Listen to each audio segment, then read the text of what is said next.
একটা না কুকুরগুলোর ঘেউ ঘেউ শব্দ শুনতে শুনতে সকালের কাঁচা ঘুমটা ভাঙতেই চোখে পড়ল ঘড়িতে সময় সকাল 7টা।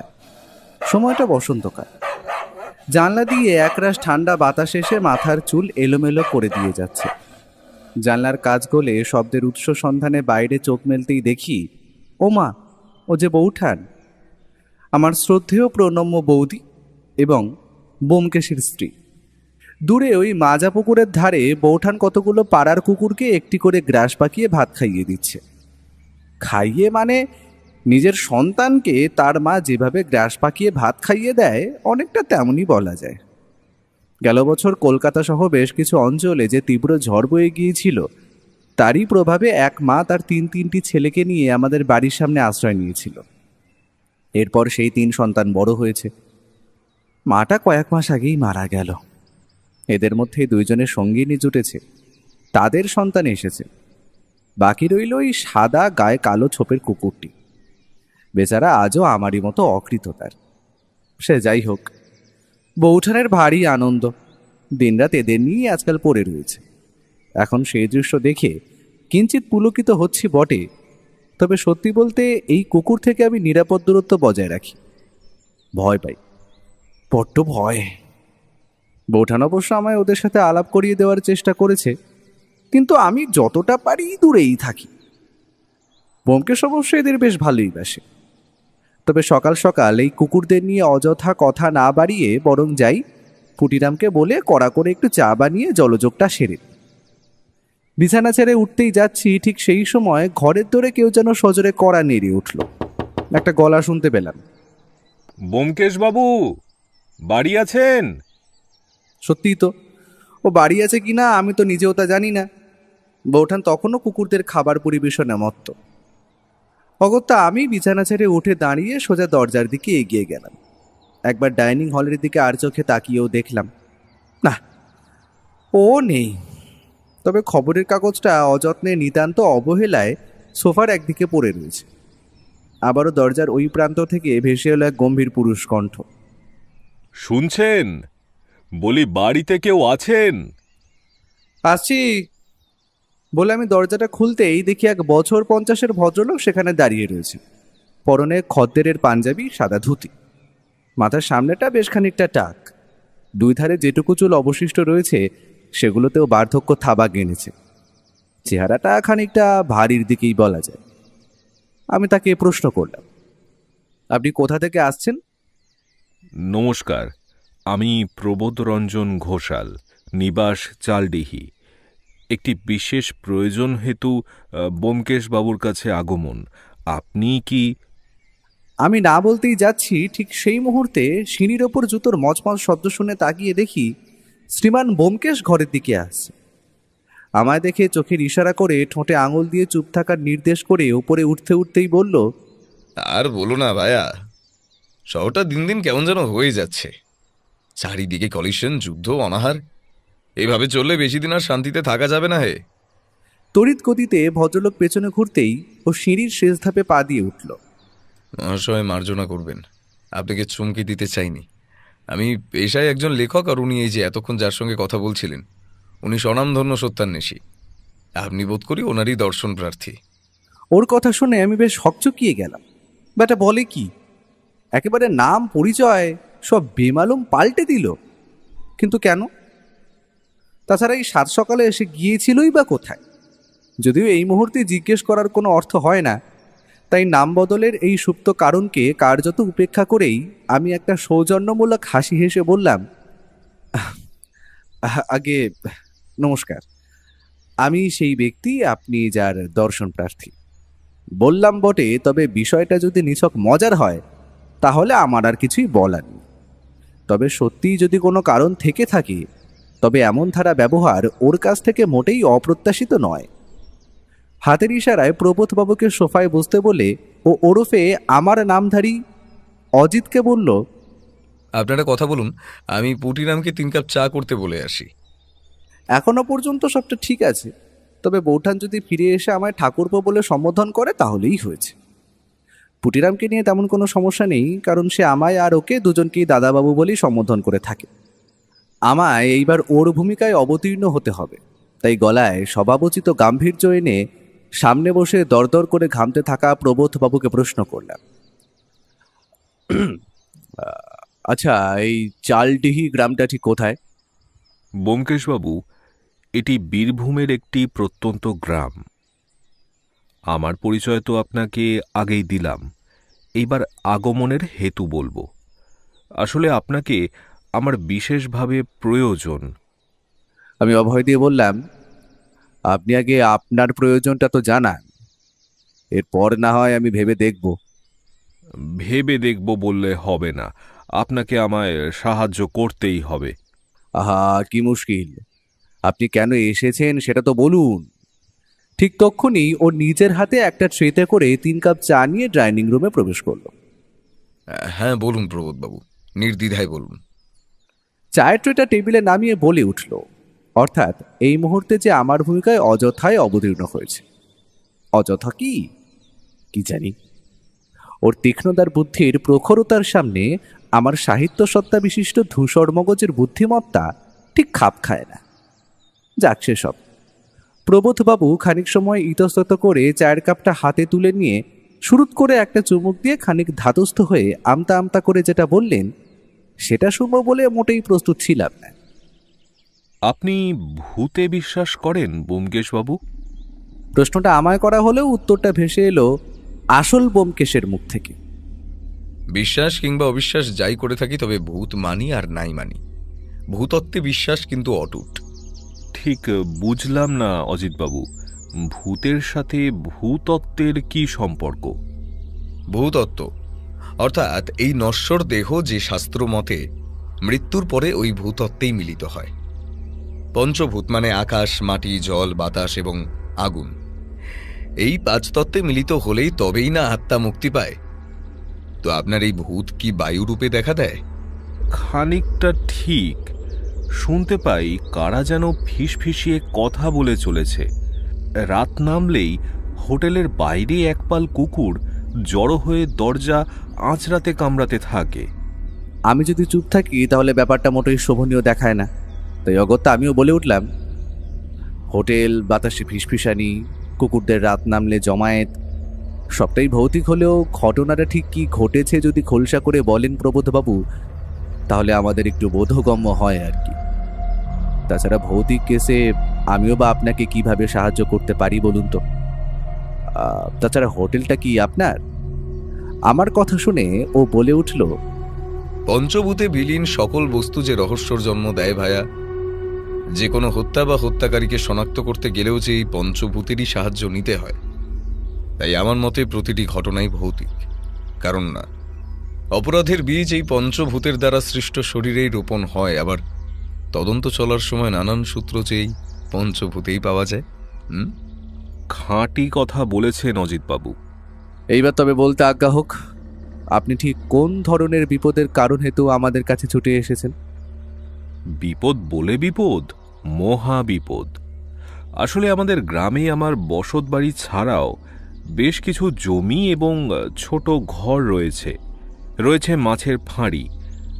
তেমনি একটি জমিতে টিনের চাল দেওয়া একটি একতলা বাড়ি আমি তৈরি করিয়ে রেখেছিলাম। বাড়িটা বানিয়েছিলাম মূলত ভাড়া দেওয়ার উদ্দেশ্যেই। তবে গ্রামের দিকে কেই বা বাড়ি ভাড়া নিতে আসে? যদি শহর থেকে গ্রামের স্কুল বা পোস্ট অফিসে কেউ ট্রান্সফার হয়ে আসে, তখন সে বাড়ি ভাড়া খোঁজে। আগে ওই বাড়িতে একজন অঙ্কের মাস্টারমশাই থাকতেন। তখনও অবশ্য সেটি আজকের অন্নপূর্ণা হোটেল হয়ে ওঠেনি। উনি কলকাতায় ট্রান্সফার হয়ে চলে আসার পর একটা অদ্ভুত ঘটনা ঘটে। কি ঘটনা? আমার সমস্যার মূল কারণ এবং সূত্রপাত এই ঘটনার পর থেকেই শুরু হয়েছিল ব্যোমকেশবাবু। আপনি সবটা আমাদের নির্দ্বিধায় বলুন, কোনো রকম সংকোচ করবেন না। আজ থেকে ঠিক 1.5 বছর আগের ঘটনা। এক তপ্ত দুপুরে বারান্দায় রাখা আরাম কেদারায় বসে আমি রেডিও শুনছিলাম। ঠিক সেই সময় এক কেতাদুরস্ত ব্যক্তি আমাদের বাড়ির সামনে এসে উপস্থিত হন। এতটা বলে প্রবোধবাবু পকেট থেকে এক বাক্স সিগারেট বের করে বললেন, ধূমপানের বড্ড আবশ্যকতা অনুভব করছি। কিছু মনে না করলে। না, মোটেই না। আমরাও ধূমপান করি, তাই বিশেষ কোনো সমস্যা নেই। আমার কথা শুনে নিশ্চিন্ত মনে তিনি একটি কাঁচি সিগারেট ঠোঁটে গুঁজে বাক্সটা আমাদের দিকে এগিয়ে দিলেন। আমরাও একটি করে সিগারেট তুলে নিয়ে তাতে আগুন ধরালাম। এক মুখ ধোয়া ছেড়ে প্রবোধবাবু ঠিক যা যা বললেন সেটি আমি আপনাদের সামনে একটি গল্পের আকারে তুলে ধরলাম। নমস্কার, আমি কি প্রবোধ রঞ্জন ঘোষালের সাথে কথা বলছি? ইজি চেয়ারের দুলুনি থামিয়ে হাত বাড়িয়ে রেডিওটা বন্ধ করলেন প্রবোধবাবু। হ্যাঁ, আমি প্রবোধ রঞ্জন ঘোষাল। আপনাকে তো ঠিক আপনি আমায় চিনবেন না। মাস্টার বিনয় গাঙ্গুলিকে চেনেন নিশ্চয়ই। হ্যাঁ, ওই তো অঙ্কের মাস্টার, চিনি তো। উনিই তো আগে আমার একটি বাড়িতে ভাড়া। আগে হ্যাঁ, আমি ওনার একজন নিকট আত্মীয় হই। সম্পর্কে আমি ওনার শালাবাবু। কি সৌভাগ্য! আসুন, ভেতরে আসুন। আহা, এটা আগে বলবেন তো। না না, এত ব্যস্ত হবেন না প্রবোধবাবু। আমার বসার মতো হাতে সময় নেই। আসলে কলকাতায় আমার নিজস্ব হোটেলের ব্যবসা ছিল। ছিল বলছেন কেন? ইস্ট ইন্ডিয়া কোম্পানির আমলে রাজকর না দিতে পারলে কি হয় সে কি আপনার অজানা প্রবোধবাবু? শিয়ালদহ স্টেশন সংলগ্ন স্থানে ওই খাবারের হোটেলটিতে এক সকালে গোড়া সাহেবের দল এসে জানতে পারল হোটেলটিতে লাভ বেশ ভালোই হচ্ছে। সেই তুলনায় সরকারি তহবিলে খাজনার পরিমাণটাও যথেষ্ট নয়, অন্তত তাদের এটাই মত। যখন শুরু করেছিলাম তখন বিষয়টা এতটা জটিল ছিল না, ফলে আমার সাথে তাদের বচসার জেরে হোটেলটি বন্ধ হয়ে যায়। তাই আমি চাইছিলাম যদি এই গ্রামে আপনার ওই ঘর ভাড়া নিয়ে একটা দোকান খোলা যায় আর কি। ভাতের হোটেল? আগে হ্যাঁ প্রবোধবাবু। উত্তম প্রস্তাব। এদিকে সত্যি বলতে তেমন কোনো খাওয়ার হোটেলও নেই। আপনার এমনতর উদ্যোগে অনেকেই উপকৃত হবেন বলেই আমার ধারণা। তাহলে মানে আপনি অনুমতি দিচ্ছেন? আলবাত। তবে হ্যাঁ, ভাড়া কিন্তু মাসে 50 টাকা, আগেই বলে দিলুম। ভাড়া নিয়ে আপনাকে ভাবতে হবে না, মাসের শুরুতেই পেয়ে যাবেন। আচ্ছা, আপনার নামটা যে জানালেন না? এই দেখেছেন, এতক্ষণ কথা বলছি অথচ নামটাই বলা হয়নি। অধমের নাম শ্রীমান জ্যোতিরঞ্জন পাকরাশি, নিবাস হাওড়া জেলার শালকিয়া গ্রাম। বেশ বেশ। তবে এখনই জায়গাটা দেখতে যাই, কি বলেন? আমি কাল থেকেই কাজ শুরু করব। আগের হোটেলের দুজন কর্মচারী রয়েছে বুঝলেন, তারাই শুরুটা করবে, তারপর দেখা যাক কি হয়। ঠিক আছে, আপনি দাঁড়ান জ্যোতিবাবু, আমি এক্ষুনি পোশাক বদলে আসছি। তা এরপর কি হলো প্রবোধবাবু? টানা কথা বলার পর খানিক সময় ধাতস্থ হয়ে তিনি আধ বোঝা সিগারেটটি ছায়দানিতে গুঁজে আমাদের দিকে এক ঝলক চেয়ে নিয়ে আবারও বলতে শুরু করলেন। হোটেল ব্যবসা রমরমিয়ে চলতে লাগলো মশাই।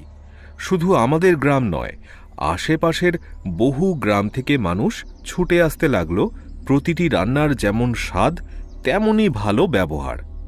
জ্যোতিবাবু কাউকে না বাসি কিংবা আগের দিনের রয়ে যাওয়া খাবার খাওয়াতেন না।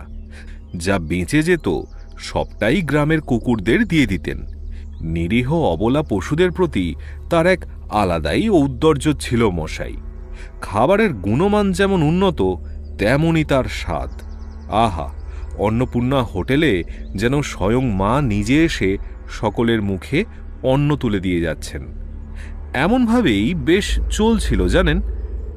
ঠিক এমন একটা সময় ওই হোটেলের দুইজন প্রাক্তন কর্মচারী হঠাৎ করে গায়েব হয়ে গেল।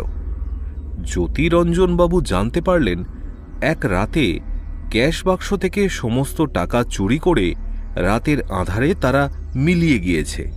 থানায় জানানো হয়নি? হয়েছিল ব্যোমকেশবাবু, কিন্তু তেমন ফল হয়নি। ওদের গ্রামের বাড়িতেও খোঁজ করা হয়েছিল, কিন্তু তারা সেখানেও যায়নি। মাঝে কেটে যায় বেশ কিছু মাস। এই কয়েক মাস জ্যোতিরঞ্জনবাবু সমস্ত কাজ নিজের হাতেই করেন, রান্না থেকে হিসেবের কাজ, খাবার পরিবেশন করা থেকে এঁটো বাসন ধোয়া সবটা। এই সময় সকলে একটা বিষয় খেয়াল করল। কি বিষয় প্রবোধবাবু? খাবারের মান, বিশেষ করে মুরগির মাংস এতটাই সুস্বাদু হতে শুরু করলো যে ধীরে ধীরে আরও মানুষের জমায়েত হতে লাগলো। কিন্তু এইভাবে আর কদিন। একসময় বেশ কিছু মাস আগে আবারও তিনি কোথা থেকে দুজন লোককে নিয়ে এসে কর্মচারী রূপে নিযুক্ত করেন। তবে এইবার ঘটল আরেকটা ঘটনা। কি ঘটনা প্রবোধবাবু? খানিকক্ষণ দম নিয়ে তিনি আবার বলতে শুরু করলেন। মানুষের স্বাভাবিক রুচিবোধ বদলে হঠাৎ করে তার পরিবর্তন ঘটেছে, এমন ঘটনা বিরল না হলেও একটা দোকানে মানুষ কাতারে কাতারে ভিড় জমাতে লাগলো শুধু একটিমাত্র পদ খাওয়ার জন্য। ডাল তরকারি নয়, মাছ নয়, মাংস, শুধুই মাংস। সেই মাংস আমিও খেয়েছি মশাই। এমন নরম তুলতুলে হাড়ছাড়া মাংস যে আদেও রান্না করা যায় সে তো আগে জানতাম না। ভিড় সামাল দিতে মাংসের পরিমাণ আরও বাড়াতে হলো।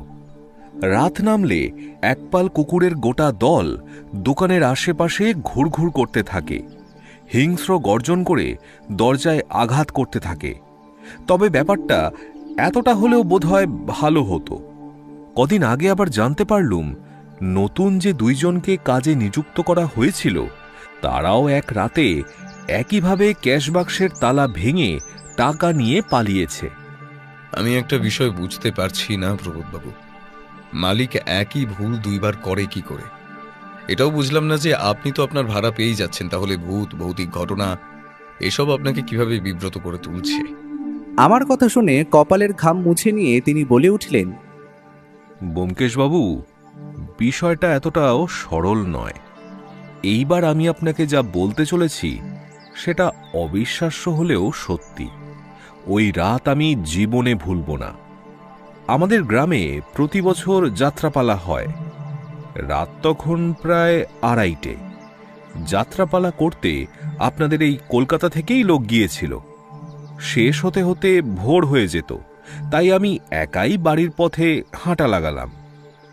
অন্নপূর্ণা হোটেলের সামনে দিয়ে যেতেই যাব, ঠিক সেই সময় স্পষ্ট দেখলুম মশাই, একটা দীর্ঘদেহী মিশকালো শরীর দোকানের বিপরীতে যে তালদিঘি রয়েছে সেখানে দাঁড়িয়ে রয়েছে। তাকে ঘিরে রেখেছে জনা 10 কুকুর। সে হাতে কি যেন নিয়ে তাদের দিকে ছুঁড়ে ছুঁড়ে দিচ্ছে। ভাবলাম এত রাতে আবার কে? দিঘির ওই পাড়েই আবার শ্মশান। শরীরটা কেমন যেন ভারী হয়ে উঠল।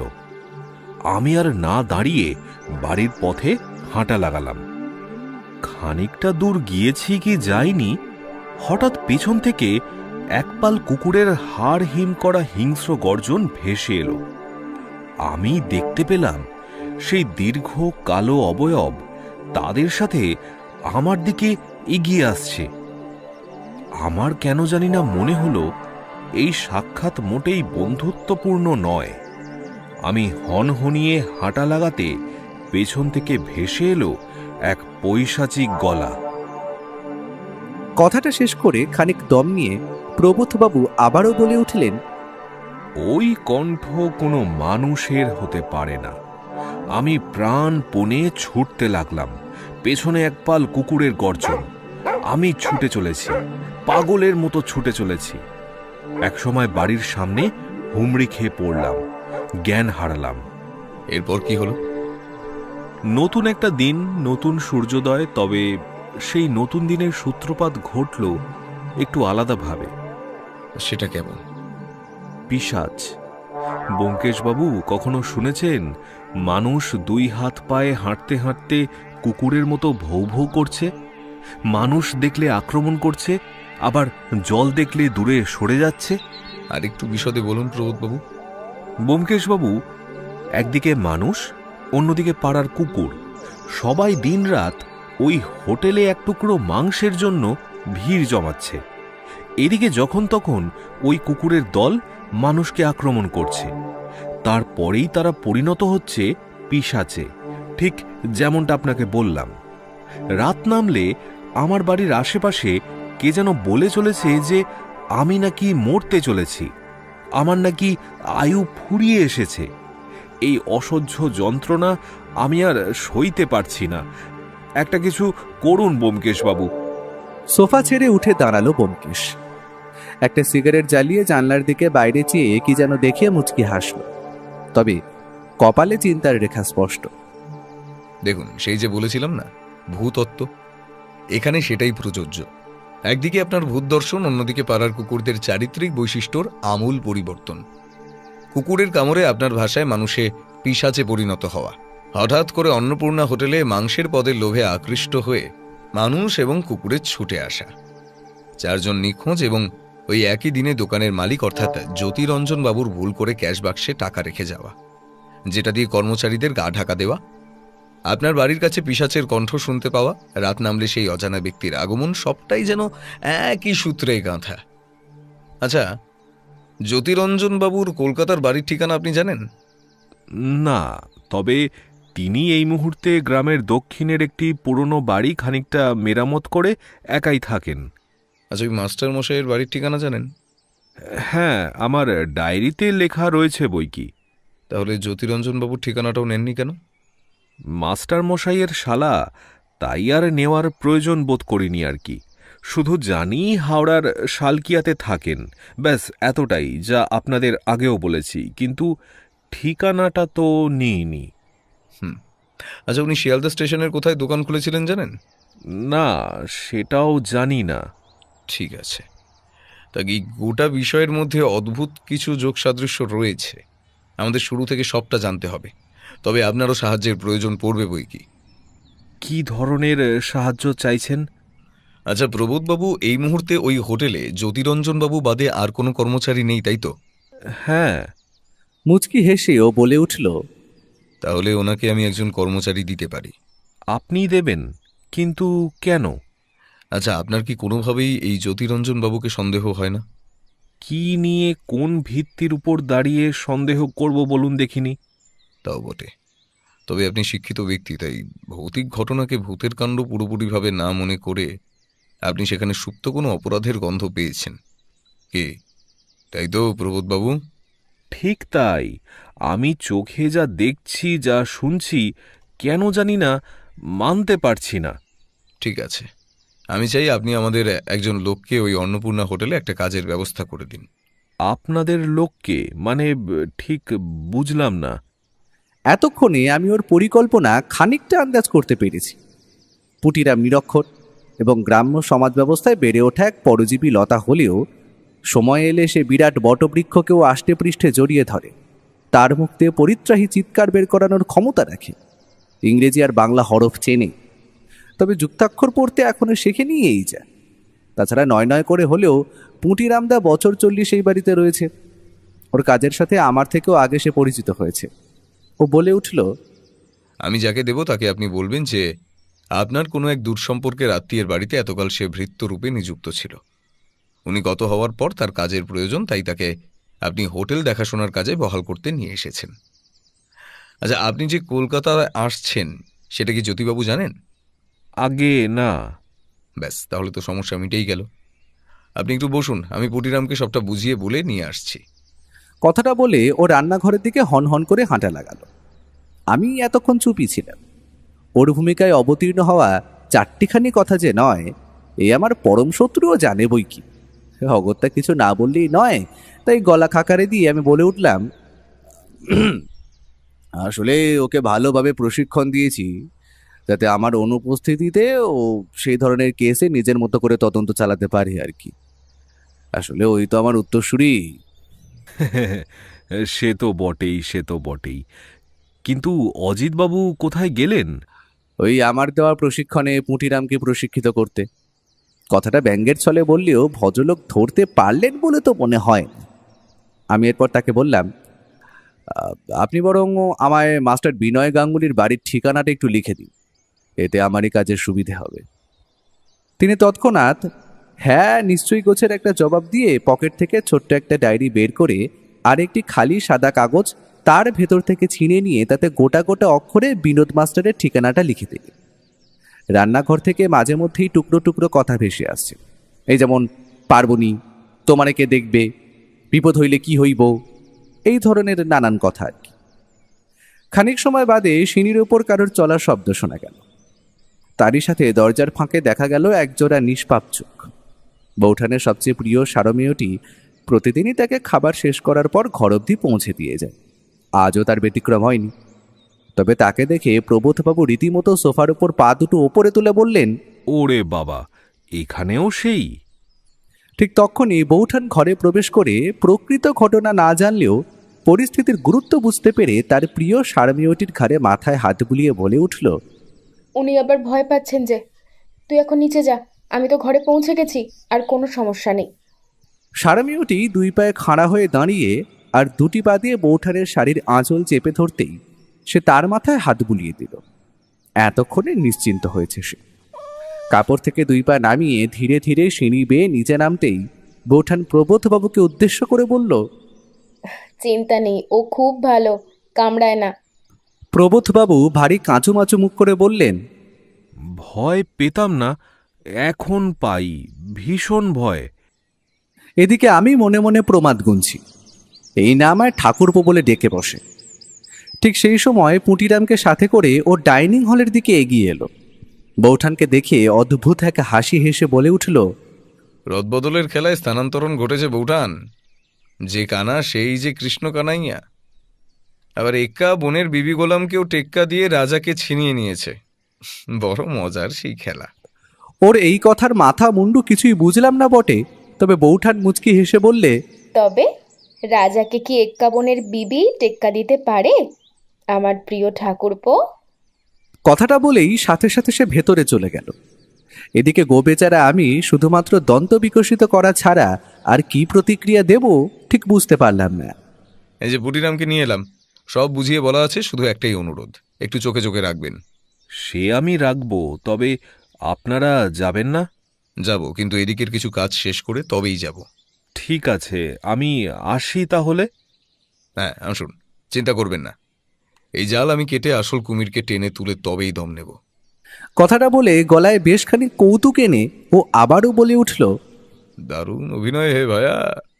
প্রবোধবাবু পুঁটিরামকে নিয়ে চলে গেলে আমি ওকে প্রশ্ন করলাম, এই বলি হচ্ছেটা কি বলতো? আমারও সেই একই প্রশ্ন, হচ্ছেটা কি?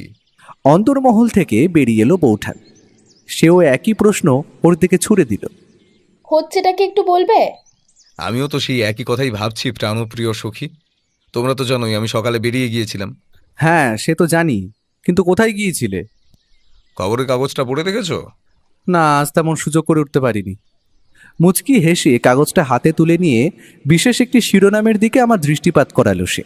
আমি খবরটা পড়তে শুরু করলাম।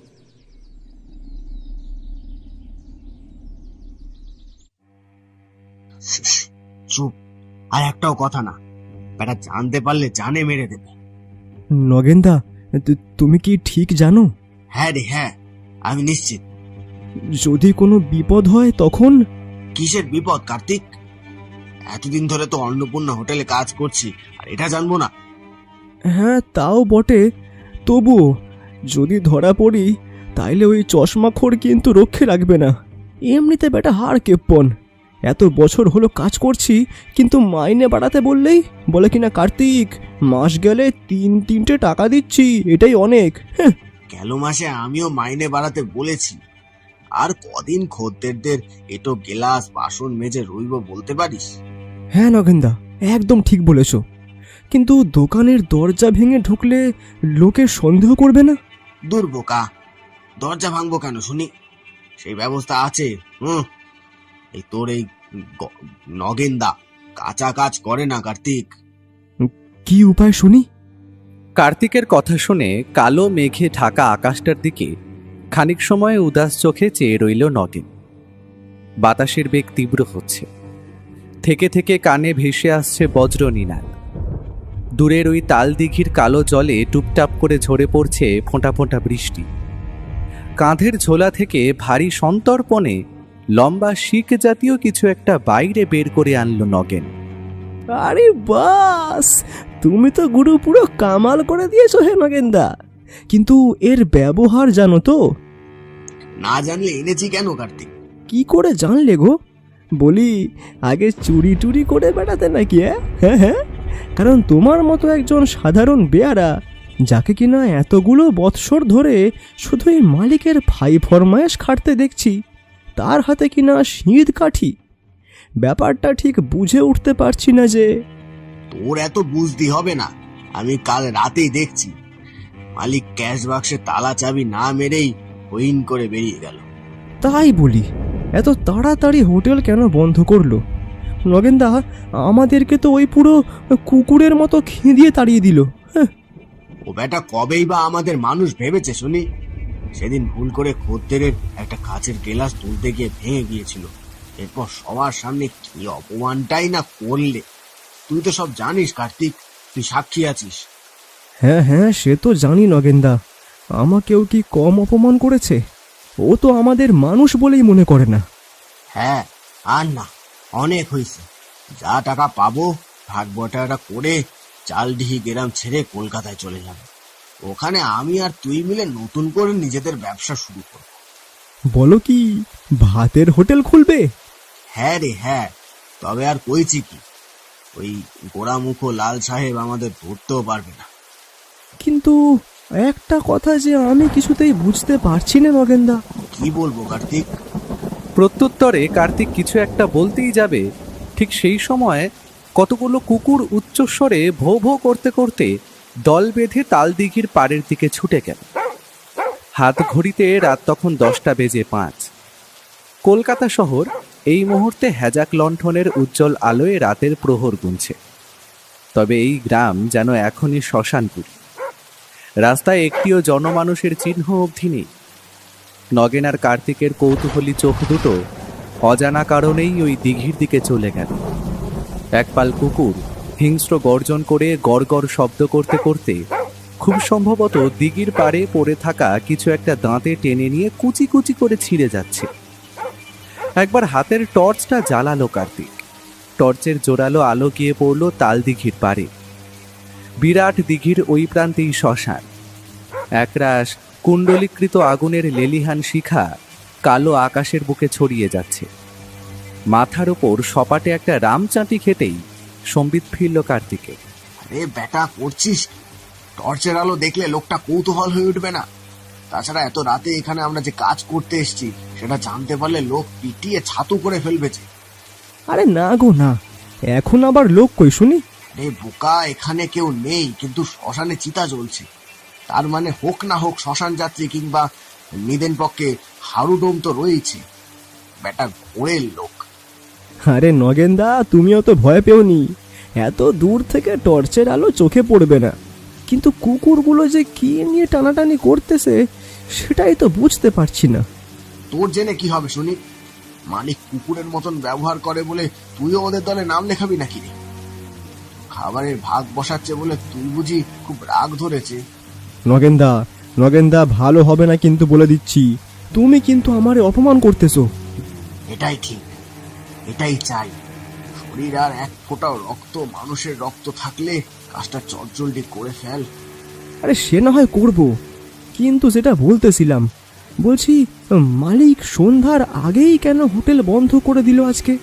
শীতকাঠিটা দরজার সামনে গেঁথে খানিকটা মাটি তুলে পাশে রেখে একবার গর্তের দিকে চাইল নগেন। বেশি ঘুরতে হবে না, ওই তো মেঝে চোখে পড়ছে। বাহ, তাইলে তো ভালোই নগেনদা। হ্যাঁ, সংক্ষিপ্ত উত্তর দিয়ে আবারও শীতকাঠিতে সজোরে মাটির মধ্যে গেঁথে খাবলা করে মাটি তুলে নিয়ে দোকানের বাইরে রাখল সে। মাথার ঘাম মুছে নিয়ে নগেন বলে উঠল, দুপুরবেলা ওই যে পাড়ার রবিকে বলতে শুনেছিলাম আজ তার ছেলের বিয়ে, তো মালিককে নিমন্ত্রণ করতে এসেছিল। আমি জানি ওই বিয়ে বাড়ি গেছে গা। পুকুটে মন্ডা মিঠাই খাওয়ার লোক কি আর ছাড়তে পারে? ও তাই বলো। আচ্ছা, ওই ক্যাশ বাসকে যে চাবি দেওয়া নাই সেটা তুমি ঠিক করে দেখেছো তো নগেনদা? হ্যাঁ রে হ্যাঁ, আমি ঠিক দেখেছি, নইলে এত বিপদের ঝুঁকি নিয়ে কাজে নামতে যেতুম না। আবারও ঝপঝপ শব্দে শীতকাঠি দিয়ে খোঁচাতে খোঁচাতে আরো গভীর গর্তের সৃষ্টি করল নগেন। ঠিক যেন মাটির নিচে সরু গুপ্ত রাস্তা। কুকুরগুলো তখনও দল বেঁধে আয়েশ করে কি যেন চিবিয়ে চলেছে। মাঝে মধ্যে ঘেউ ঘেউ করে উঠছে। হ্যাঁ, এইবার পথ পেয়েছি। আমি আগে আগে যাচ্ছি, পিছন পিছন তুই আয়। তবে হ্যাঁ, মাথা বাঁচি, কাজ হয়ে গেলে পর মাটির সমস্ত জায়গাটা ভরাট করে দিতে হবে, ঠিক যেমনটা আগে ছিল, মনে থাকে যেন। কথাগুলো বলতে বলতে নগেন দুই হাত পায়ে প্রশিক্ষিত সৈন্যের মতো গুঁড়ি দিতে দিতে মাথাটা গলিয়ে ধীরে ধীরে এগোতে লাগলো। কুকুরগুলো বাতাসে নাক টেনে কি যেন একবার শুঁকে নিল। হঠাৎ তারা সমস্বরে আকাশের দিকে মুখ করে ভৌ শব্দে ডেকে উঠে অন্নপূর্ণা হোটেলের দিকে তেড়ে ধেয়ে আসতে লাগলো। ততক্ষণে নগেন দোকানের ভেতর ঢুকে পড়েছে। বাইরে থেকে কানে ভেসে আসছে খুটখাট শব্দ। কার্তিকের শুরু থেকেই ওই একদল কুকুরগুলির ওপর অকারণে কৌতূহল জন্মে গিয়েছিল। পরে ভেবে দেখল যে শ্মশানে দাহ কাজ শেষের পর মৃতদেহের অংশ আর ছাই জলে ভাসিয়ে দেওয়া হয়, সেগুলোর কোনো একটাতেই ভাগ বসিয়েছে তারা। তবে এমন হিংস্র আর আক্রমণাত্মক হয়ে উঠতে এদের তো আগে দেখেনি সে। রাস্তার ধুলো উড়িয়ে তারা দল বেঁধে ছুটে আসছে। কার্তিক তাদের দিকে টর্চের আলো ফেলতেই তাদের দুই চোখ যেন দপদপ করে জ্বলে উঠল। তাদের মধ্যে একজন দাঁতের ফাঁকে কি যেন কামড়ে ধরে রেখেছে। এই বেটা, বাইরে কি করছিস? ভেতরে আয়। হোটেলের ভেতর থেকে চাপা গলায় ভেসে এলো নগেনের গলা, কিন্তু কার্তিক মুখ দিয়ে একটাও সারা শব্দ করতে পারল না, কারণ ততক্ষণে তাকে দুই দিক থেকে গোল করে ঘিরে ধরেছে কমপক্ষে 10 থেকে 12টা কুকুর। সবচেয়ে অদ্ভুত বিষয়, তাদের প্রত্যেকের মুখে খেলা করছে ভয়াবহ পৈশাচিকতা। প্রত্যেকের সদন্ত বাইরে বের করে রয়েছে, প্রত্যেকের ঠোঁটে লেগে রয়েছে টাটকা লাল রক্ত, জিভটা বাইরে বের করা, সেখান থেকে টপ টপ করে ঝরে পড়ছে লালা রস। এই এই হুশ হুশ, পালা, যা, পালা পালা পালা। অস্ফুটে কাপা কাপা গলায় বলে উঠল কার্তিক। সবার আগে যে হৃষ্টপুষ্ট কুকুরটা ছুটে আসছিল সে ধীরে ধীরে আরো খানিকটা কাছে এসে দাঁড়ালো। মুখ দিয়ে টুপ করে কিছু একটা খসে পড়ল তার। এতক্ষণে সেদিকে চোখ গেল কার্তিকের। একটা শুকনো কাটা হাতের পাতা, হাতের দুটি আঙুল নেই। খুব সম্ভবত এই কুকুরগুলোর মধ্যে কারোর পেটে গিয়েছে। এতক্ষণে কার্তিক বুঝেছে তারা ঠিক কি নিয়ে নিজেদের মধ্যে টানা হ্যাচড়া করছিল। ভয় পেল সে, ভীষণ ভীষণ ভয়। তাদের মুখ দিয়ে বেরিয়ে আসছে তীক্ষ্ণ গড়গড় শব্দ। একটু একটু করে কার্তিককে চারিদিক দিয়ে ঘিরে ধরে এক দুর্ভেদ্য প্রাচীরের সৃষ্টি করেছে। এই কি হলো? ভেতরে আয়, বাইরে দাঁড়িয়ে রয়েছিস যে বড়। আবারও ভেতর থেকে নগেনের চাপা গলা ভেসে এলো। কার্তিকের উত্তর পেল না বটে, তবে তারও এইবার কানে ভেসে এলো একপাল কুকুরের হিংস্র গর্জন। এ বাঁচাও, এ নগেনদা, এ আমারে বাঁচাও, আরে নগেনদা বাঁচাও আমারে, ওরে আমারে বাঁচাও। ব্যাস, এতটাই বলার সুযোগ পেল সে। পরক্ষণেই দোকানের ভেতরে থাকা নগেন শুনতে পেল কার্তিকের আর্ত চিৎকার। না না, আ আ আ আ আ আ। হিংস্র কুকুরগুলো ঝাঁপিয়ে পড়েছে তার উপর, আঁচড়ে কামড়ে ক্ষতবিক্ষত করে দিচ্ছে নগেনের গোটা শরীর। কার্তিকের গোটা শরীর থেকে ঝরে পড়ছে ফোঁটা ফোঁটা রক্ত। চোখের সামনে একটু একটু করে নেমে আসছে মৃত্যুর রোমশ জাল, ঠিক যেন মাকড়সার জালে বন্দি এক নিরুপায় শিকার।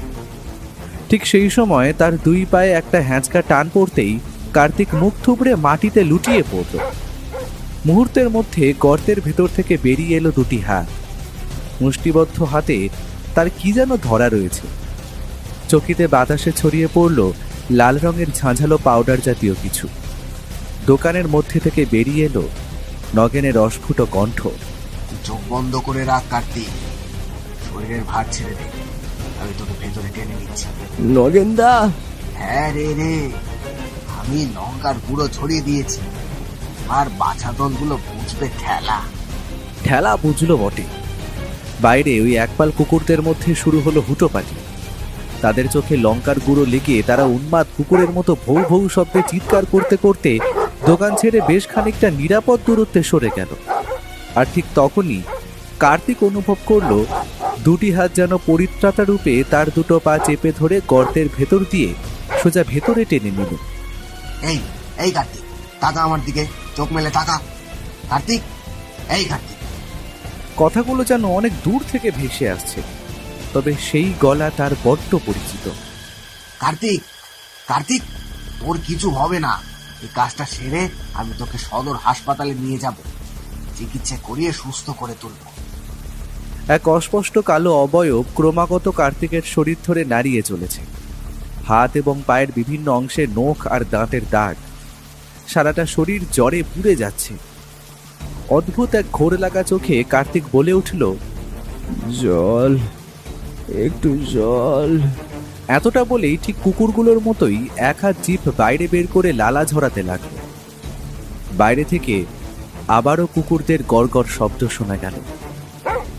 সেরেছে, আবার ফিরে এলো। যদি গর্তের ভেতর দিয়ে দোকানে চলে আসে, না, এটা হতে দেওয়া যায় না।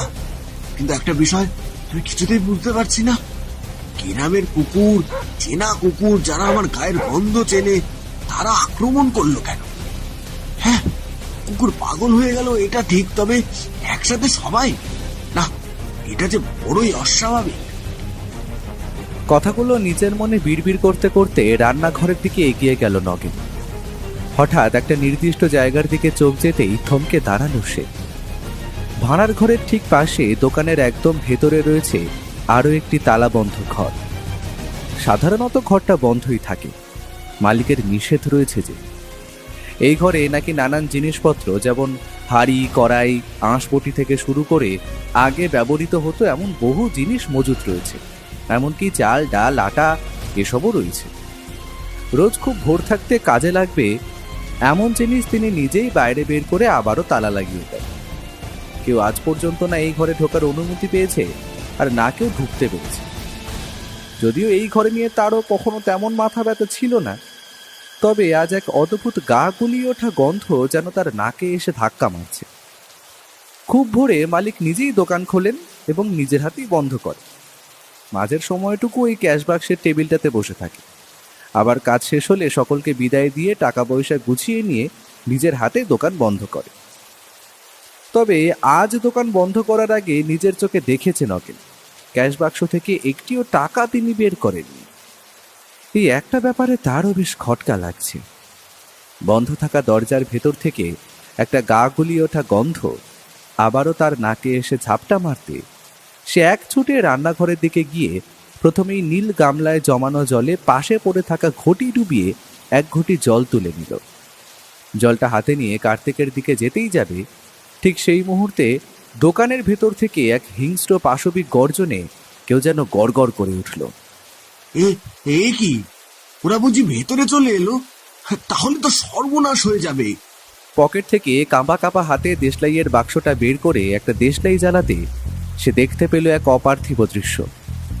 কার্তিক ঠিক যেন একটা চার পেয়ে জন্তুর মতো গড়গড় করতে করতে জিভটা এক হাত বাইরে বের করে মাটিতে কি যেন নাক দিয়ে শুঁকতে শুঁকতে তার দিকেই এগিয়ে আসছে। কার্তিক, এই কি হয়েছে তোর?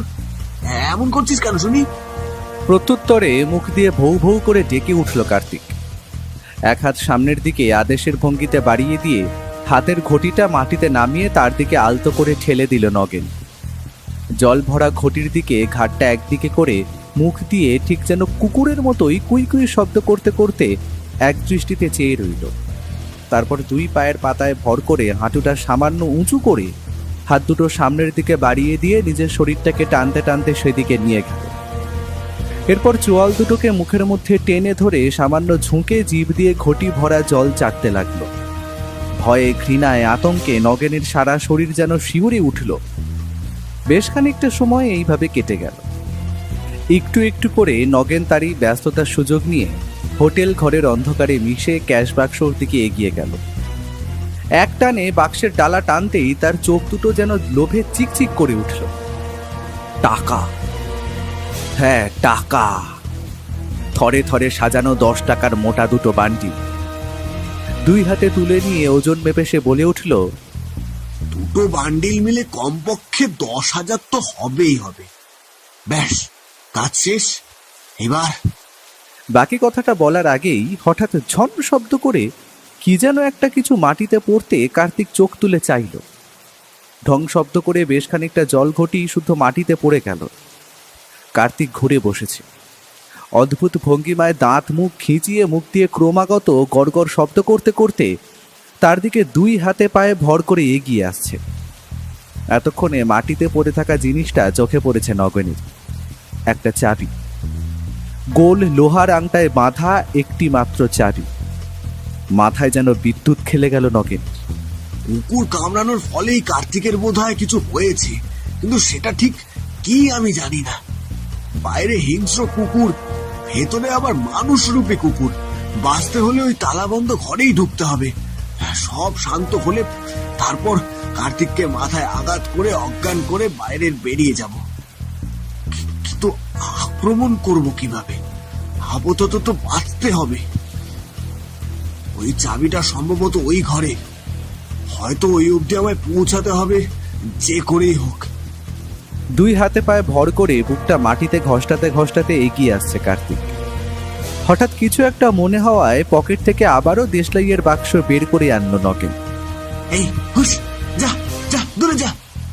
কথাটা বলতে বলতে একটু একটু করে ওই বন্ধ দরজার দিকে এগিয়ে যেতে লাগলো নগেন। কার্তিক কুকুরের মতো ভৌ ভৌ করতে করতে এগিয়ে আসতেই নগেন একটা দেশলাই জ্বালিয়ে তার দিকে ছুঁড়ে মারল। ভয়ে কুই কুই করতে করতে পিছিয়ে গেল সে। এক লাফে সেই দরজার কাছে দাঁড়িয়ে পকেট থেকে চাবিটা বের করে তালায় লাগাতেই যাবে, ঠিক সেই সময় মাটির ওপর দুই পায়ের ধপধপ শব্দ শুনে ঘুরে দাঁড়ালো সে। দেখতে পেল হিংস্র চিতা যেমনভাবে শিকারের দিকে ছুটে আসে, ঠিক সেইভাবে কার্তিক দুই হাত পায়ে ছুটতে ছুটতে তার দিকেই এগিয়ে আসছে। আবারও একটা দেশলাই কাঠি জ্বালাতে গেল সে। না, জ্বলছে না। একবার, দুইবার, তিনবারের চেষ্টাতেও যখন জ্বলল না, নগেন দ্রুত হাতে চাবি ঘোরাতে গেল।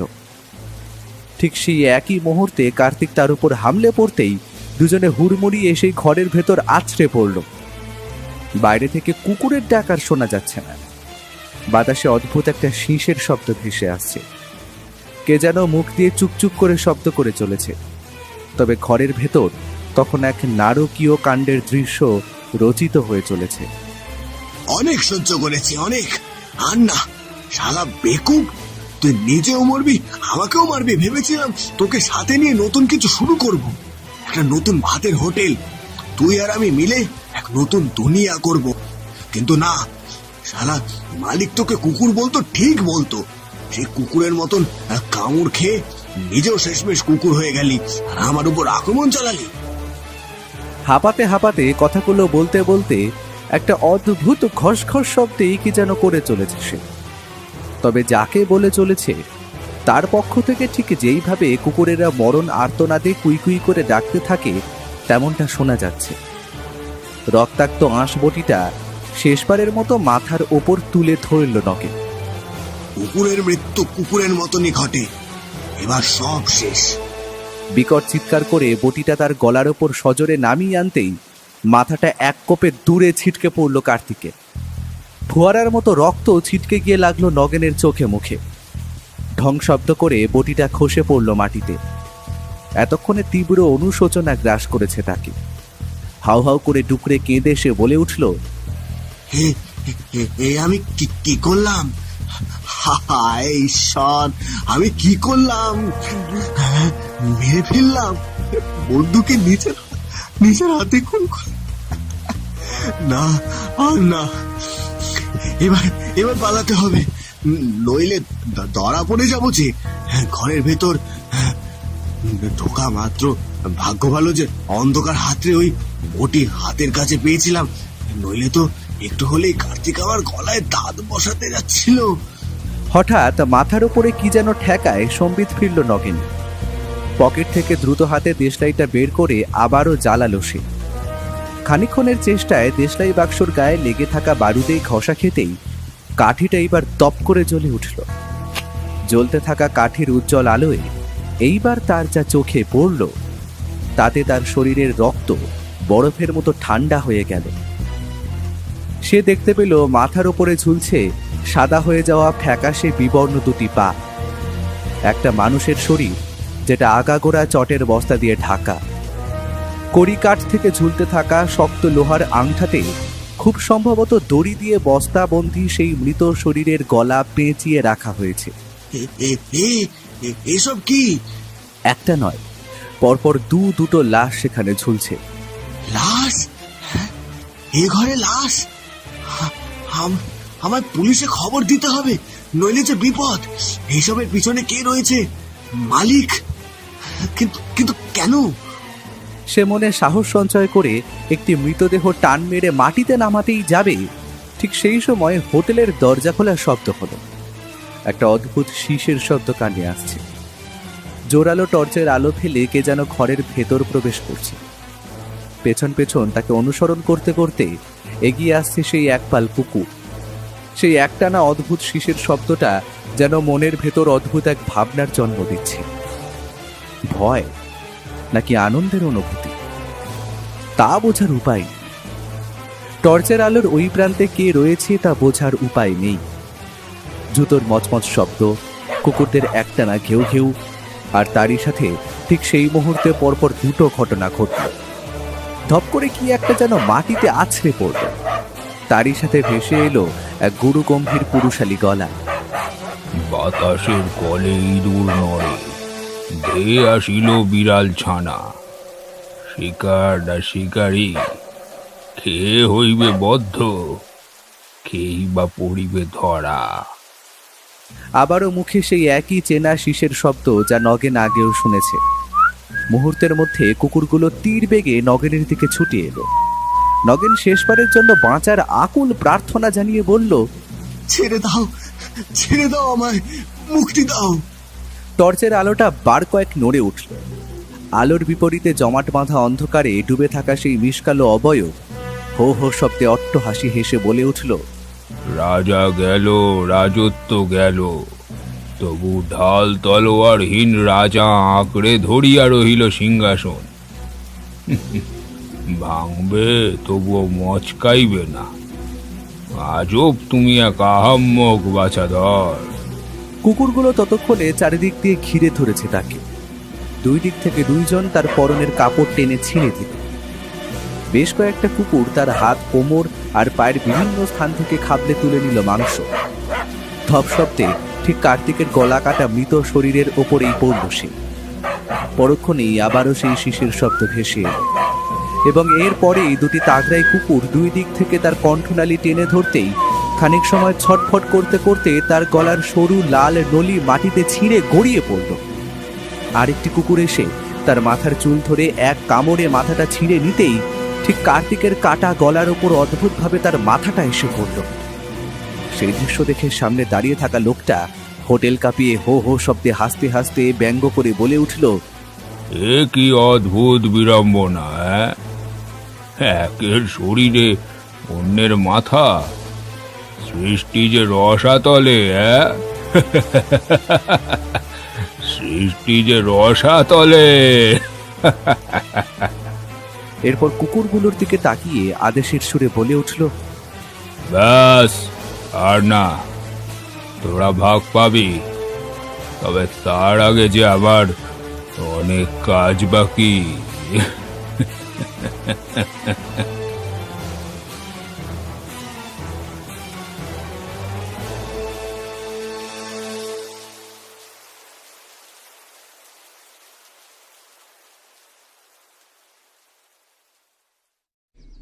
কলকাতার বুকে নতুন আতঙ্ক। শিয়ালদহ স্টেশন সংলগ্ন বেশ কিছু এলাকায় ইতিমধ্যে কুকুরের আতঙ্ক ছড়িয়েছে। কুকুরের কামড়ে জলাতঙ্কে ইতিমধ্যে মৃত্যু ঘটেছে বেশ কিছু মানুষের। এমনকি কুকুরদের এমন ধারা আক্রমণাত্মক ব্যবহার এর আগে তেমন দেখা যায়নি। কুকুরদের কামড়ে যেসব মানুষ আক্রান্ত হয়েছে দেখা গিয়েছে তারা পরবর্তীকালে তাদেরই দলে ভিড়ে দুই হাত পায়ে ভর করে মানুষদের ওপর আক্রমণ চালাচ্ছে। এই বিষয়টি বর্তমানে লালবাজার থানার অন্তর্গত এবং তদন্ত এখনও চলছে। অনেকের মতে এটি ইস্ট ইন্ডিয়া কোম্পানিকে বিশ্বের দরবারে দোষী প্রমাণিত করার একটা চাল মাত্র। তবে জনগণের মধ্যে ধীরে ধীরে আতঙ্ক ছড়িয়ে পড়ছে। আপনাদের সকলের কাছে অনুরোধ, আপনারা এই ধরনের ঘটনা দেখলে অবশ্যই নিকটবর্তী থানায় খবর দেবেন। খবরের কাগজটা নামিয়ে রেখে বললাম, এটা তো চালডিহি গ্রামের ঘটনার সাথে হুবহু মিল রয়েছে। জ্যোতিবাবুর হোটেলটাও শিয়ালদাতেই ছিল, তাই না ভাইয়া? ঠিক তাই। এখন সেই হোটেল আবার প্রবোধবাবুর গ্রামে রয়েছে। জ্যোতিরঞ্জন বাবুই যে যুক্ত সেই কথার তো কোনো প্রমাণ দেখছি না আমি। ওনার হোটেল থাকার সাথে কুকুরদের স্বভাবগত পরিবর্তন সবটাই কি যুক্ত নাকি কাকতালীয়? সেটা জানার জন্যই তো বিধুবাবুর সঙ্গে দেখা করতে গিয়েছিলাম। তো কি জানতে পারলে? দেখো ভাইয়া, কুকুর পাগল হয়ে মানুষকে কামড়েছে, এতে কিন্তু কোনো অপরাধ ঘটেনি। তবে মানুষ যদি জলাতঙ্কে আক্রান্ত হয়ে মানুষকেই প্রতি আক্রমণ করে, তাহলে সেটা অবশ্যই অপরাধ। ধীরে ধীরে এই বিষয়টা ছড়িয়ে পড়ছে, তবে ছোট্ট একটা ক্লু আমাদের হাতে এসেছে। জ্যোতিরঞ্জনবাবুর হোটেলে কি যথেষ্ট পরিমাণে কর না দেওয়ার কারণে বন্ধ হয়েছে, নাকি এর পিছনে অন্য কোনো কারণ রয়েছে সেটাই জানার। তার আগে চলো বিধুবাবুকে নিয়ে একবারটি মাস্টারমশাইয়ের বাড়ি ঘুরে আসা যাক। ওনারই তো শালাবাবু ওই জ্যোতিরঞ্জন। যদি এটা সত্যি হয় তবে তার ঠিকানা পেতে বিশেষ বেগ পেতে হবে না। হ্যাঁ, সে না হয় গেলাম, তবে বৌঠানকে কিসব জানি ইশারায় বোঝালে সেটাই তো বুঝলাম না। খুব সহজ ধাঁধা হে। আমি কি বলেছিলাম রদ বদলের খেলায় স্থানান্তরণ ঘটেছে বৌঠান। যে কানা সেই যে কৃষ্ণ কানাইয়া, আবার এক্কা বনের বিবি গোলামকেও টেক্কা দিয়ে রাজাকে ছিনিয়ে নিয়েছে। বড় মজার সেই খেলা, অর্থাৎ আমাদের ভূমিকা এবং নামের স্থানান্তরণ ঘটেছে। তুমি হয়েছি আমি, আর আমি হয়েছি তুমি। তাসের এক্কা গোলাম অর্থাৎ মানে তুমি। কিছু মনে করো না ভাইয়া, সবই যে খেলার নিয়ম। বিবি অর্থাৎ তোমার বৌঠান তোমায় টেক্কা দিয়ে আমায় অর্থাৎ রাজাকে ছিনিয়ে নিয়েছে। মানে আমার ইশারা তোমায় বুঝতে না দিয়ে নিজে ঠিক বুঝেছে। আমি আর এই নিয়ে বিশেষ কথা বাড়ালাম না। সোফা ছেড়ে উঠে দাঁড়িয়ে বললাম, তবে এই গোলামের সাথে রাজার যেতে আজ্ঞা হোক। বৌঠান একগাল হেসে হাতের তালুকে আশীর্বাদের ভঙ্গিমায় তুলে ধরে বলল, তথাস্তু, বিজয়ী ভব। মাথার উপরে গনগনে সূর্যের আঁচ উপেক্ষা করে আমি, ব্যোমকেশ এবং বিধুবাবু যখন হাওড়ায় প্রবোধবাবুর লেখা ঠিকানায় এসে পৌঁছলাম, হাতঘড়িতে তখন সময় প্রায় বেলা 12টা। এতক্ষণে হয়তো পুঁটিরাম সহ প্রবোধবাবু তার গ্রামে গিয়ে পৌঁছে গিয়েছেন। পুরনো একতলা বাড়িটাকে ঘিরে গজিয়ে উঠেছে আগাছার জঙ্গল। বেশ খানিকক্ষণ কড়া নাড়ার পর বাইরে বেরিয়ে এলেন এক 50 বৃদ্ধা। তোমরা কে বাবারা? কাকে চাই? মাস্টার মশাই বাড়িতে আছেন? প্রশ্ন করলেন বিধুবাবু। মাস্টার মশাই? তোমরা ওনার খোঁজে এসেছ? উনি যে কোথায় সে তো আমিও জানি নে বাবা। তোমরা কি পুলিশের লোক? না, আমরা ওনার পুরনো ছাত্র, কিন্তু উনি কোথায়? সেই একই প্রশ্ন তো আমারও। উনি কোথায়?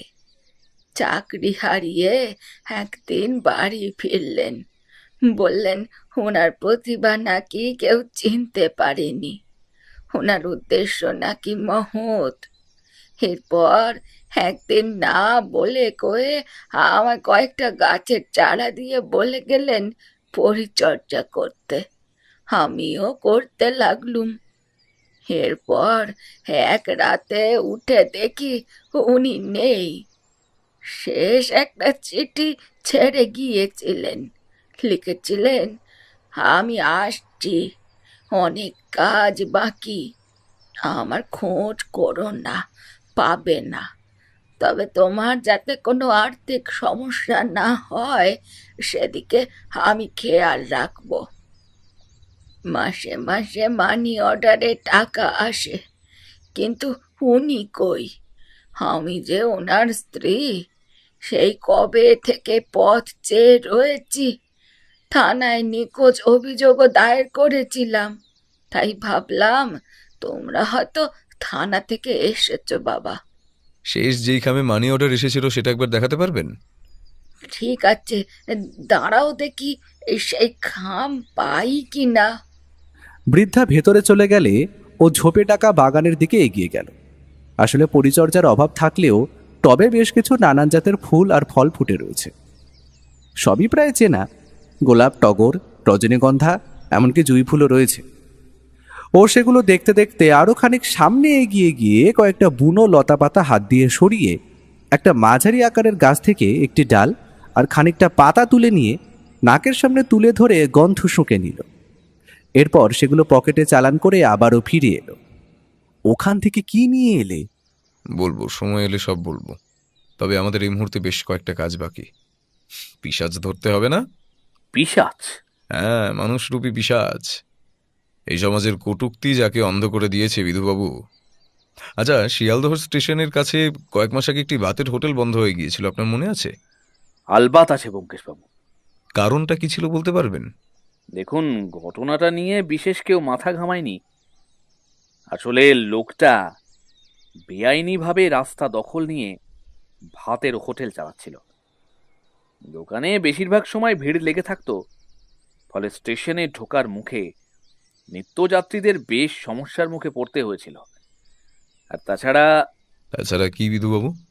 ওই অঞ্চল থেকে বেশ কিছু ভিক্ষুক হঠাৎ করে গায়েব হয়ে গিয়েছিল। ভিখারিদের নিয়ে কেই বা মাথা ঘামায়। এরপর সেই দোকানের মাংসের পদ ভীষণভাবে জনপ্রিয়তা লাভ পায়। মানুষ একবার খেলে বারবার ছুটে আসতে থাকে। বলা ভালো, নেশাগ্রস্তের মতো ছুটে আসে। ভিড়ে আরো বাড়তে থাকে, ফলে প্রশাসনকে হাল ধরতেই হয়। দোকান উঠে যাওয়ার পর থেকে কুকুরদের হিংস্র আচরণ বাড়তে থাকে। তারা মানুষকে আছড়াতে কামড়াতে শুরু করে। যারা আক্রান্ত হয় তারাও একইভাবে অন্যান্য মানুষকেও আক্রমণ করতে থাকে। কি তাই তো বিধুবাবু? ঠিক তাই। দোকানের মালিক তারপর থেকেই বেপাত্তা। যদিও এইসব ঘটনার সঙ্গে তার যে কোনো রকম যোগসূত্র রয়েছে সেটা পুলিশ বুঝতেও পারেনি। এই মুহূর্তে এই একই ঘটনা চালডিহি গ্রামেও ঘটে চলেছে। ঠিক সেই সময় একটা খালি খাম হাতে হাজির হলেন সেই বৃদ্ধা। খামটা হাতে নিয়ে নেড়েচেড়ে ডাক টিকিটের দিকে চোখের ইশারায় আমায় তাকাতে বলল। আমি সেদিকে ভালোভাবে লক্ষ্য করে দেখলাম টিকিটটা বীরভূম পোস্ট অফিসের। এরপর ও সেই খাম বৃদ্ধার হাতে ফিরিয়ে দিয়ে বলল, আচ্ছা, মাস্টারমশাই কি কোনো নেশা করতেন? নেশা? কেন বাবা, তুমি জেনে কি করবে? তুমিও কি বাকিদের মতো ওনার ভাবমূর্তি নষ্ট করতে চাও? বলি, মানুষটাকে আর কত কষ্ট দেবে তোমরা? বৃদ্ধার এমন রাগের কারণ খুব স্বাভাবিকই বটে। নিজের স্বামীর নিন্দে কেই বা শুনতে পছন্দ করে। তবে চাকরি যাওয়া, ওনার নিখোঁজ হওয়া, বাড়িতে মাসে মাসে টাকা পাঠানো, সবটাই কি কাকতালীয়? উনি কোথায় রয়েছেন সেটা কেউ জানে না। এখন উপায় একটাই, ওই গ্রামে গিয়ে সবটা নিজের চোখে দেখে আসা, বিশেষ করে ওই মাংস। না, সবটা কেমন জানি গুলিয়ে যাচ্ছে। বৃদ্ধাকে উদ্দেশ্য করে ও বলে উঠল, তাকে বদনাম করার কোনো অভিপ্রায় আমার নেই, শুধু জানতে চেয়েছিলাম। আজ চলি, ওনার কোনো খবর পেলে নিশ্চয়ই জানাবো। তবে একটা শেষ প্রশ্ন করতে চাই, আপনাদের কটি সন্তান? একটিও না। কথাটা বলে ওই বৃদ্ধা মুখের ওপর দরাম করে দরজাটা বন্ধ করে দিলেন। ঢং ঢং শব্দে ঘন্টা বাজতে চালডিহি প্রাইমারি স্কুলের ছোট ছোট ছেলে মেয়েদের দলটা ক্লাসরুম ছেড়ে বাইরে বেরিয়ে এলো। খানিক আগেই আমরা এই গ্রামে এসে পৌঁছেছি। স্কুলের হেডমাস্টার অবনীবাবু কপালে জমে থাকা বিন্দু বিন্দু ঘাম পুছে নিয়ে ওকে উদ্দেশ্য করে বললেন, আর বলবেন না মশাই, উনি ভালো পড়াতেন, তবে ইদানিং কেমন যেন হয়ে উঠেছিলেন। টলতে টলতে স্কুলে আসতেন। সম্ভবত রাতের দিকে কোনো নেশায় আসক্ত হয়ে পড়েছিলেন। অনেক সময় তো ক্লাস চলাকালীন কেউ গোলমাল করলে তাকে অমানসিকভাবে বেধড়ক মার দিতেন। অনেক সময় তো আমি নিজে তাকে থামাতে ছুটে এসেছি মশাই। এগুলোই কি তার চাকরি যাওয়ার কারণ অবনীবাবু? আজ্ঞে না, তবে সেবার স্কুল কমিটি থেকে ইন্সপেক্টর এলেন। সেদিনও উনি রীতিমতো নিয়ন্ত্রণের বাইরে চলে গিয়েছিলেন। কিছু একটা নেশা উনি করতেন, সেটা আমি নিশ্চিত। আসলে এই বয়সে এসে এমন জায়গায় ট্রান্সফার। তার মধ্যে শুনেছি ওনার বৈবাহিক জীবন তেমন সুখের ছিল না, সন্তানও হয়নি। এই সব মিলিয়ে যা হয় আর কি। স্কুল কমিটি থেকেই ওনার চাকরিটা খাওয়া হয়েছে, তবে ওনার বয়সের কথা মাথায় রেখে বিষয়টা পাঁচ কান করা হয়নি। বুঝলাম। আচ্ছা, আপনি গ্রামে যে নতুন ভাতের হোটেল হয়েছে সেখানে কখনো খেয়েছেন অবনীবাবু? আগে না, আমার তো কাছেই বাড়ি, অযথা হোটেলে যাওয়ার দরকার কি। ঠিক আছে, আচ্ছা আজ উঠি, পরে আসবো। নমস্কার আর প্রতি নমস্কারের পালা সেরে আমরা যখন বাইরে বেরিয়ে এলাম তখন ও আমায় বলল, নাটকের শেষ দৃশ্যটা তোমায় করতে হবে ভাইয়া, ভয় পেও না, পুটিরাম তো রয়েছেই। তুমি এই মুহূর্তে অন্নপূর্ণা হোটেলে যাও, তবে হ্যাঁ, মাংস ভাত অর্ডার করলেও কিন্তু মাংস ছুঁয়েও দেখবে না। বলবে তুমি বহিরাগত, ওগুলো প্যাকিং করে দিতে। তুমি ট্রেনে বসে খাবে, মনে থাকবে তো? হ্যাঁ, কিন্তু তুমি কোথায় চললে হে? আমি আর বিধুবাবু প্রথমে থানায় যাব, তারপর সেখান থেকে সোজা প্রবোধবাবুর বাড়ি। তুমি কাজ সেরে সামনের দিকে হাঁটতে হাঁটতে এগিয়ে আসবে। আজ রাতে একটা নতুন খেলা দেখবে ভায়া, ভয় পেও না জানো। আমি ঘাড় নেড়ে আর কোনো কথা না বাড়িয়ে অন্নপূর্ণা হোটেলের দিকে হাঁটা লাগালাম। গ্রামে এই একটাই হোটেল, তাই খুঁজে পেতে বেশি সময় লাগলো না। সময় প্রায় সন্ধে। এই হোটেল বন্ধ হতে হতে রাত 8টা বাজে। আমি হোটেলের ভেতরে গিয়ে দাঁড়াতে অদ্ভুত বিষয় চোখে পড়ল। ইতিউতি ছড়িয়ে রয়েছে বেশ কয়েকজন। থেকে থেকে অদ্ভুত এক ঘোরের মধ্যে তারা বলে চলেছে, মাংস কই, মাংস, মাংস দে। মাংসের গামলা হাতেই এই টেবিল সেই টেবিল ছোটাছুটি করে চলেছে পুঁটিরা।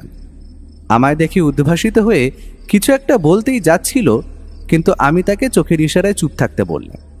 হঠাৎ ক্যাশ কাউন্টার থেকে এক বছর 40-এর ভদ্রলোক আমার দিকে চেয়ে বলল, গ্রামে নতুন বুঝি?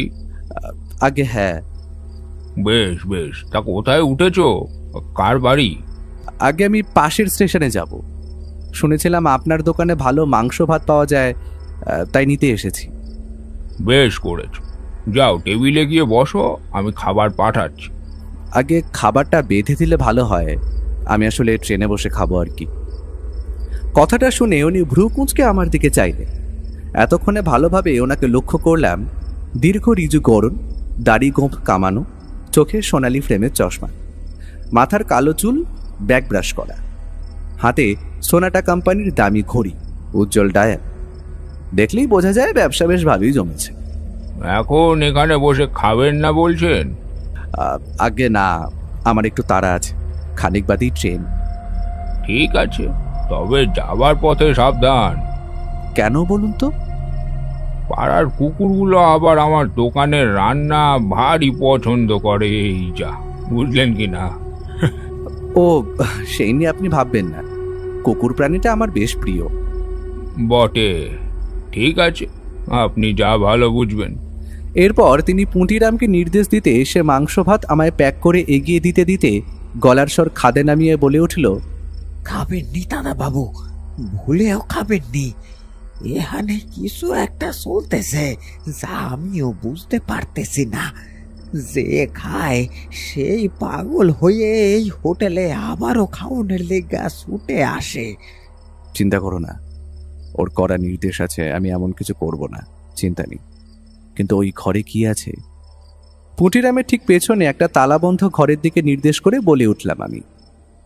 জানি না দাদা বাবু, উনি তো কখনো সবার সামনে খোলেন না। ভোরে উনি নিজেই বাজার করেন, আমি শুধু রান্নাটা করি। ঠিক আছে, আর কথা না, তুমি বরং কাজে ফিরে যাও। খাবারের প্যাকেটটুকু হস্তান্তর করার সময় যতটা কথা বলা সম্ভব বলে আমি দোকান থেকে বেরিয়ে পড়লাম। খানিক দূর যেতেই হঠাৎ আমার পেছন থেকে একটা অদ্ভুত পাশবিক গড়গড় শব্দ শুনে পেছনে ফিরতেই দেখি এক পাল কুকুর কখন যেন আমায় ধাওয়া করতে করতে এত দূর চলে এসেছে। ঘেউ ঘেউ শব্দ করে লেজটা সোজা খাড়া করে তারা আমার দিকে একটু একটু করে এগিয়ে আসতে লাগলো। আমি মনে মনে প্রমাদ গুনলাম, এই যে ভারী বিপদ। বাতাসে আমার হাতে ধরে থাকা মাংসের গন্ধ তীব্রভাবে ছড়িয়ে পড়েছে। তারা এগিয়ে আসছে, বাতাসের গতিতে তারা একে একে ছুটে আসছে। আমি এক পা করে পিছিয়ে চলেছি। হঠাৎ একটি কুকুর এসে পায়ে কামড় বসাতেই যাবে, ঠিক সেই মুহূর্তে অন্ধকারের বুক চিরে একটা জোরালো আলো দেখা গেল। একটা জিপ ঠিক আমার সামনে এসে দাঁড়ালো। আমি চেয়ে দেখলাম ও সাথে বিধুবাবু সেখানে বসে রয়েছে। সামনের সিটে একজন ড্রাইভার এবং পুলিশের উর্দি পরা একজন পুলিশ অফিসার, পেছনের সিটে জনা দুয়েক কনস্টেবল। ও বিদ্যুৎ বেগে শুন্ডে গুলি চালাতে কুকুরটা আমার পা ছেড়ে দূরে সরে যেতেই সে চিৎকার করে বলে উঠল, দেরি করো না ভাইয়া, উঠে পড়ো। আমি কোনো মতে জিপে উঠতেই ও বলল, যেতে যেতে এক পিস মাংস ওদের দিকে ছুড়ে দাও। আমি প্যাকেট খুলে এক পিস মাংস ছুড়ে দিতেই এক পাল কুকুর তার উপর ঝাঁপিয়ে পড়ল। জিপ 60-এর গতিতে চলতে লাগলো। ও প্যাকেটটা হাতে নিয়ে খানিকটা মাংস ছিঁড়ে নিয়ে মুখের ভেতর চালান করে চিবোতে চিবোতে বলে উঠল, আর যাই হোক, মুরগির মাংস মোটেই নয়। তাছাড়া এখানে বিশেষ ধরনের নেশার জিনিস মেশানো রয়েছে। খাওয়া মাত্র মাথাটা কেমন যেন ঝিম ধরে গিয়েছে। কি মেশানো রয়েছে ব্যোমকেশ বাবু? খুব সম্ভবত আফিম। বলো কি হে? এর উত্তর খানিক বাদে পাবে। কথাটা বলে প্যাকেটটি বিধুবাবুর হাতে দিয়ে বললেন, কলকাতা ফিরে ল্যাব টেস্টের ব্যবস্থা করবেন, ফলাফল পেয়ে যাবেন। তবে মাংসটা যে কিসের ঠিক ধরতে পারছি না। খানিক বাদে জিপ এসে অন্নপূর্ণা হোটেলের সামনে গিয়ে দাঁড়াতে ও লাফ মেরে মাটিতে পা দিয়ে ক্যাশ কাউন্টারের দিকে এগিয়ে গেল। কাউন্টারে তখনও সেই ভদ্রলোক বসে রয়েছে। তড়িৎ গতিতে পুটিরাম এসে দরজা লাগাতে ওই প্রান্ত থেকে ভেসে এলো হিংস্র কুকুরের গর্জন। তারা ক্রমাগত দরজায় আঁচড়াতে কামড়াতে লাগলো। হোটেলের ভেতরের লোকগুলো বেঞ্চে শুয়ে তখনও ঝিমিয়ে চলেছে। ও তার রিভলভার মাস্টার বিনোদের কপালে ঠেকিয়ে বলে উঠল, আপনার খেলা শেষ। আপনি কুকুরকে আফিম খাইয়ে বশ করেছেন, এদিকে তারা মানুষকে কামড়ে জলাতঙ্ক রোগ ছড়িয়েছে। তাদের লালা রসে ওই আফিম তাদের শরীরেও গিয়েছে, ফলে তারাও একই সঙ্গে কুকুরের মতো আচরণ করেছে। আবার আফিমের নেশায় বুঁদ হয়ে মানুষকে আক্রমণও করেছে। আপনি চেয়েছিলেন লাভবান হওয়ার সঙ্গে সঙ্গে সমস্ত জীবকুলকে নিজের নিয়ন্ত্রণে আনতে। কিন্তু দুটো প্রশ্ন, এক, এগুলো কিসের মাংস? আর দুই, আপনার হোটেলে করতে আসা 4 জন মানুষ কোথায়? কথাটা বলে একটা চাবি ছুড়ে দিল আমাদের দিকে। একজন কনস্টেবলকে ইশারা করতে তারা ওই তালাবন্ধী দরজা খুলে মুখে হাত দিয়ে 2 পা পিছিয়ে এলো। আমি আর বিধুবাবু গিয়ে যা দেখলাম সেটা স্বপ্নেও ভুলব না। কড়িকাঠ থেকে একটি করে পরপর 4টি লোহার আংঠা ঝুলছে। সেখানে টাঙানো রয়েছে একটি করে বস্তাবন্দি লাশ। তাদের শরীর যখন মাটিতে নামানো হলো, চোখে পড়ল তাদের বিভিন্ন জায়গা থেকে মাংস কেটে নেওয়া হয়েছে। মানুষের মাংস? ওদের সামনে ক্যাশ বাক্সে টাকা রেখে মনে লোভের সঞ্চার ঘটান, তারপর চুরি করতে এলে পোষা কুকুরগুলোকে লেলিয়ে দেন।